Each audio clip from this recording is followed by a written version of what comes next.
This is Eddie Hearn, Matchroom Boxing. You are watching Sporting Icons. You don't need to be anywhere else.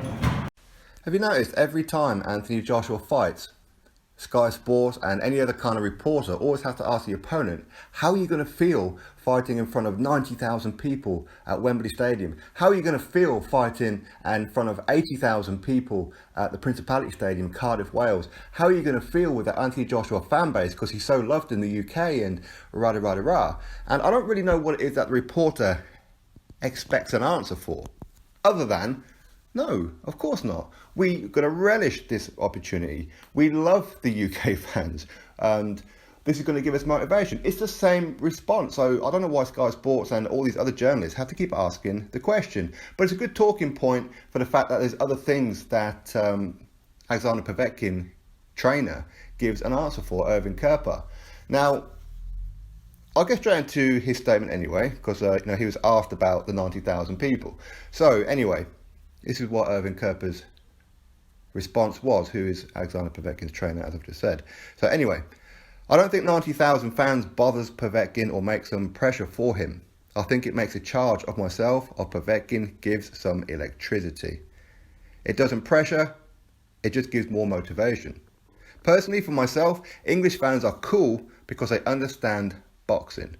If the British guy loses in a fair fight, in a dramatic fight, they can receive that and approve the winner because everything was fair and they got everything they were coming for. So I really like the English fans. Last time out against David Price, I was satisfied because of the win, but of course Sasha made a small mistake.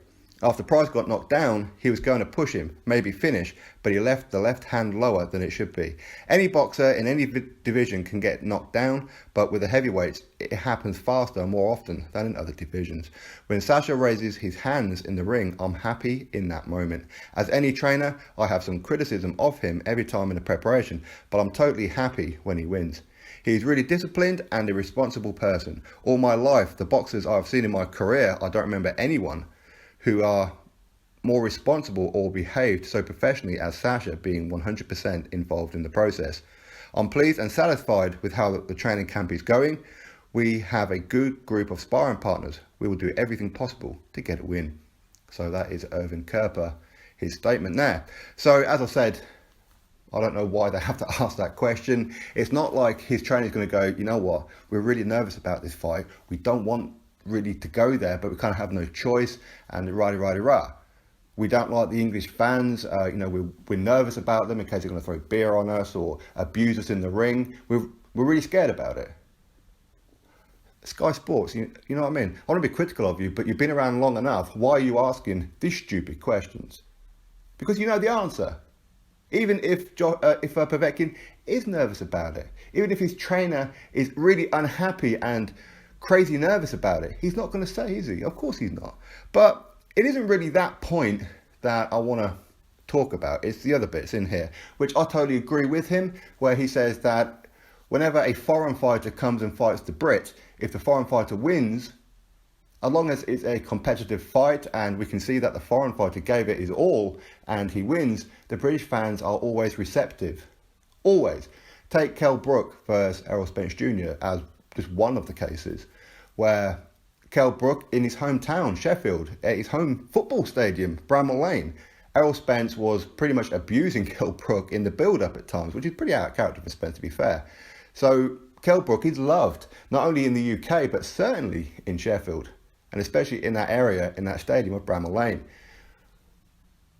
People were not necessarily happy with how it ended, because obviously Kell Brook, he got his eye socket broken and he took a knee. A lot of that was from the psychological issues from Triple G beforehand. But people look at that fight like I did as well, where Errol Spence was clearly losing up until that injury. Ultimately, it doesn't matter, okay, because in the end, Errol Spence won. But up until the injury happened, Kell Brook was landing what he calls his chocolate brownies, the big punches that usually fighters go down from. Errol Spence was taking them. Yes, he was hurting, but he kept coming forward. He showed a warrior's heart, and the British fans seen that, and they gave him a round of applause. They gave him a standing ovation for it because of his heart. And it will be exactly the same with any Joshua opponent as well. I mean, look at Povetkin versus David Price last time out. You see, Sky Sports asking this question, Alexander Povetkin was performing in front of 80,000 people in Cardiff, Wales last time against David Price. David Price, okay, so 99% knew that Povetkin was going to win that one. But yet these same people are going to say that Josh was going to walk through Povetkin within the first couple of rounds. I think you're setting yourself up for a very disappointing night because Povetkin is tough. Very, very tough. Only ever lost one fight. He's crazy, crazy tough. For me, I wouldn't be at all surprised if this goes to points, in all honesty. But anyway, Povetkin was last here and he took on David Price. As I said, David Price, he's very, very loved. Okay, and Povetkin gave it his all in this fight. He got clipped and, okay, it was a knockdown. The turnbuckle saved him from hitting the deck. Povetkin kind of says that he stumbled. It was more of a stumble. But regardless of that, when he knocked out David Price, people gave Povetkin the respect. They didn't throw eggs at him, they didn't throw beer at him or anything like that. They gave him the respect to say, look, you know, you came, you saw, you conquered, well done. Okay, so English fans are not as bad as maybe some may have it. The boxing fans are not necessarily the hooligans of the 70s and 80s from football. Okay, but again, you know, as long as Povetkin comes and gives it his all, even if he goes out on his shield, he'll get a standing ovation. But unfortunately, there are a lot of people who see Povetkin and they kind of just see the fact that he's been done for PED cheating in the past. But they don't really know the full details of it. It's like a lot of people say that, you know, he had his world title opportunity against Deontay Wilder and he failed the PED test. He's a drug cheat. But they kind of don't realise that that fight should have went ahead. He was within the legal limit and the supplement that he was taking was legal. It wasn't on the ban list, but it was then switched to be put onto the ban list. It was being cycled out of his system and so on. So, of course, there's rumours for speculation to say, was he actually juicing? Of course, but legally, he won the case. He was deemed innocent. So people look at him as a drug cheat. But that is what it is. But Povetkin, he comes across as a nice guy. He really does. He doesn't come across as a trash talker. Maybe it's the English thing, but I've never ever heard Alexander Povetkin trashing anybody. I really haven't. He's got a very good team around him with the world of boxing and Andrei Rybinski and of course his trainer Irvin Kerper and many others. So again, he's absolutely correct when he says about the English fans. But of course he's going to say that as well. To be fair, he's not going to say, we don't like the English fans, we can't stand them. Why? Because that's going to make people turn. And you see, the whole thing with Joshua and Wilder beforehand, had this fight been taking place, had Wilder had actually signed the contract and not bottled it, then I think that Wilder would have got a terrible reception from a section of fans because of the things that he said about the British public, as in it's the home of racist people and so on and so on. Okay, so he would have got a negative reaction because of that. So Povetkin's trainer, even if they don't like the English people, they're not going to say, we don't like the English. Of course not. They're going to say, we love the English. They're great boxing fans. Of course they are. Why? Please don't jeer us. Please don't throw egg and flour on us. Please don't throw rotten fruit before the hanging. Okay, please don't do anything like that. So, listen, again, it's all political responses. Of course it is. But as I said, I do agree with him that the British fans, if our guy, so if Povetkin comes over, puts on a great fight and chins Joshua or beats him on points, he's going to get the applaudits. He's going to get a well done. Okay, if, for example, Povetkin quite clearly dominates Joshua and beats him on points, but the judges give the decision to Joshua in a clear robbery, the English fans, as much as they love Joshua, will go, no, that is wrong.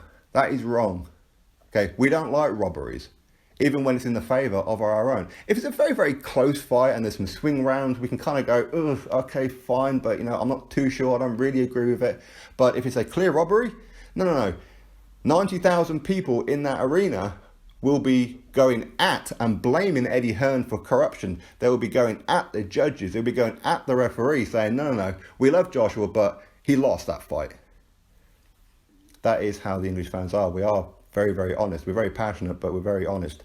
But anyway, that is his statement as Alexander Povetkin's trainer's statement. about him being possibly daunted by the 90,000 people. As I said before, was Joseph Parker daunted by the occasion? No. Was Takam? No. Was Klitschko? No. Was Brazil? No.